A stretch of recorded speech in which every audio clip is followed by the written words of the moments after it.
ಕಾರ್ತಿಕ ಮಾಸದ ಕಡೆ ಸೋಮವಾರ ಇವತ್ತಿನ ದಿನ. ಸೊ ಇವತ್ತಿನ ದಿನ ಒಂದು ಫಂಕ್ಷನ್ ಕೂಡ ಇದೆ, ಗೃಹ ಪ್ರವೇಶ. ನಾವೆಲ್ಲ ಹೋಗಿದ್ದು ಫಸ್ಟ್ ಗೃಹ ಪ್ರವೇಶಕ್ಕೆ. ಇಲ್ಲಿ ನೋಡ್ತಿದ್ದೀರಲ್ವಾ, ಈ ಮನೆಯದು ಇವತ್ತಿನ ದಿನ ಗೃಹ ಪ್ರವೇಶ ಇದ್ದಿದ್ದು. ಸೊ ನಾನು ಹೋಗಿದ ತಕ್ಷಣ ಎಲ್ಲಾರನ್ನೂ ಕೂಡ ಮಾತಾಡಿಸಿ ನಂತರ ಮನೆಯನ್ನ ನೋಡ್ತಿದ್ದೀನಿ. ತುಂಬಾನೇ ಸ್ಪೇಷಿಯಸ್ ಆಗಿದೆ. ನಂಗಂತೂ ದೇವ್ರ ಮನೆ ತುಂಬಾನೇ ಇಷ್ಟ ಆಯ್ತು. ನಮ್ಮ ಯಜಮಾನರಿಗೆ ತಂಗಿ ಆಗ್ಬೇಕು. ಇಲ್ಲಿ ನೋಡ್ತಿದ್ದೀರಾ ಅವ್ರ ಫ್ಯಾಮಿಲಿ ಇದು.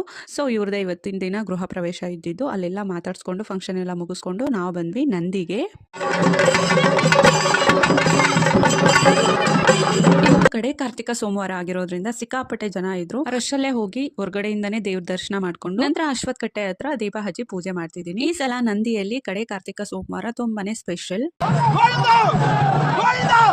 ಯಾಕೆ ಈ ಸಲ ಸ್ಪೆಷಲ್ ಅಂತ ನೀವೇ ನೋಡ್ತಿದ್ದೀರಾ. ಸೊ ಹೊಸ ರಥನ ಎಳಿತಿದ್ದಾರೆ, ಐ ಮೀನ್ ತೇರನ್ನ. ಸೊ ಹಾಗಾಗಿ ಈ ಸಲ ತುಂಬಾನೇ ಸ್ಪೆಷಲ್. ತೇರನ್ನ ಒಂದ್ ಸ್ವಲ್ಪ ಹೊತ್ತು ನೋಡ್ಕೊಂಡು ನಾವು ಕೂಡ ತೇರನ್ನ ಎಳಿಲಿಕ್ಕೆ ಒಂದ್ ಕೈ ಹಾಕಿ ನಂತರ ಕಡ್ಲೆಪೂರಿ ಜೊತೆಗೆ ಲಕ್ಕಿಗೆ ಒಂದೆರಡು ಆಟದ ಸಾಮಾನು. ಸೊ ನಾಳೆ ಆಯುಷ್ ಬರ್ಡೆ, ಹಾಗಾಗಿ ಕೇಕ್ನು ಕೂಡ ತಗೊಂಡು ಮನೆಗೆ ವಾಪಸ್ ಆದ್ವಿ. ಇದಿಷ್ಟು ಇವತ್ತಿನ ಮಿನಿ ವ್ಲಾಗ್.